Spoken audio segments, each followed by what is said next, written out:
Saudara, usai mengundurkan diri dari kursi Menteri Pertanian, Syahrul Yassin Limpo malam ini menghadap Presiden Joko Widodo di Istana Merdeka. Syahrul Yassin Limpo terlihat tiba di Istana Merdeka pada pukul 6:30 malam. Pertemuan dilakukan usai pengunduran diri Syahrul dari jabatan Menteri Pertanian karena diduga melakukan tindak pidana korupsi di Kementerian Pertanian. Jokowi sebelumnya telah menerima pengunduran diri Syahrul Yassin Limpo dan kemudian menuju Kepala Badan Pangan Arief Prasetyo sebagai PLT Mentan. Sementara itu dalam foto yang beredar pada malam hari ini, Saudara, Presiden Jokowi bertemu dengan Syahrul Yassin Limpo juga didampingi oleh Mensesnek Pratikno.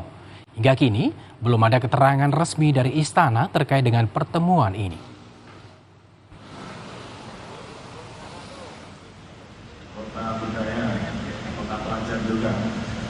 Sementara itu, Saudara, terkait dengan penanganan dugaan pemerasan oleh pimpinan KPK pada Syahrul Yassin Limpo, Kapolri Jenderal Listio Sigit Prabowo menegaskan polisi akan profesional. Penyidikan kasus itu dilakukan secara hati-hati dan diasistensi oleh Mabes Polri. Kapolri juga mempersilahkan lembaga lain yang ingin mengawasi proses pemeriksaan untuk menjaga rasa keadilan.